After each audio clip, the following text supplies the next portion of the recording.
When I was growing up, I really appreciated every opportunity of having an elderly person than me helping me to learn something new. But there were not readily available people who could do that. When I went to college, especially in Seriba as a teacher, there were some elderly people who were coming in for in-service. And I was looking young. I think I was 22 years, so I was looking very young. And they used to refer to us as young people or straight from school. So there was already a generation gap between those who had been teaching in the primary and they were coming to upgrade themselves into senior secondary teachers. But there was that generational gap. Then when I went to East Africa School of Theology, I found even a bigger gap with some pastors who have been pastoring and they were coming for the holiday few weeks to train. And those of us who had just come direct, who were looking very young, and they would still refer to us as them and us. When I went to teach in Karima Girls High School, I was the one who was seeing the girls as young and referring to them as them, and them referring to us as. But when I went to East Africa, when I went to do my master's in leadership in Park, that is where I really saw the real generational diversity, especially those who had come from school directly, and those of us who had worked and served for long. It was a big generational diversity. Nobody wanted to be given an assignment for group work that will be graded with some people who have just come direct from school because they didn't care. They waited until when you have done it yourselves, and then you can write their names there so that the lecturer can give them marks. And that became a big problem, actually a conflict. Yet, there are things they knew that we could have benefited from, like technology and things like that.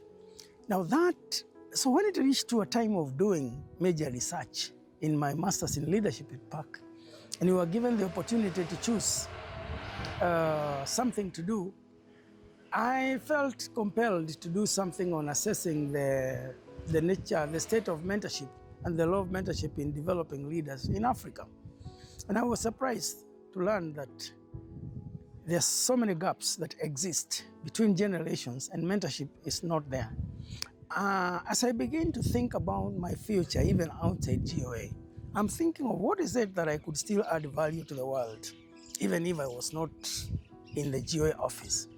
And what is coming to me is mentorship. Therefore, the Lord has led me, and I'm persuaded that Munyiri Africa Foundation is the initiative. It is the framework for bridging the generational gap between the young and the elderly, between the experienced and the less experienced, between the retired and those who are still serving. Munyiri Africa Foundation is the initiative that will bridge. It is the bridge for this gap that exists in the generations. And we will bridge the generational diversity gap as we empower the continent of Africa. We will empower the continent through different ways, but mainly through small and medium enterprises, empower them through businesses, because I hate poverty with the whole of my heart.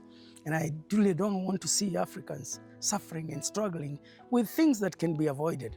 So we are looking for people who would want to make a difference by investing their financial resources.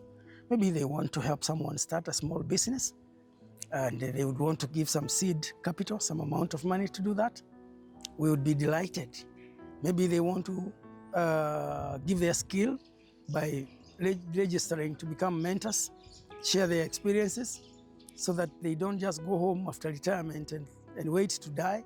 We are matching the resource and experience of the retired people with the needs of the young generation that have a lot of head knowledge and no experience. We are bridging that through Munyiri Africa Foundation. So if you are a mentee, register with us. If you are a mentor, register with us. If you are financial, register with us. Invite us even to tell you more. And the Lord is going to bless you. I envision an empowered Africa where we don't have to really be captives or live in neo-colonialism. People who can have the dignity of having to do things for themselves, and especially eradicating poverty and bridging that gap so that the elderly and the youth can live happily as one society. God bless you, and thank you very much. We will be launching Munyiri Africa Foundation very soon.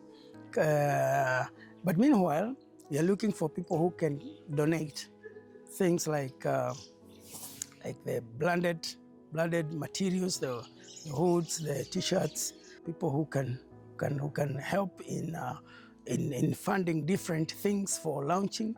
We're even looking for people who can decide to give us a venue for launching in Nairobi, and anything that you can do, or any donation that you can give towards this launching, or even inviting us to where you are to speak to your people, we are ready.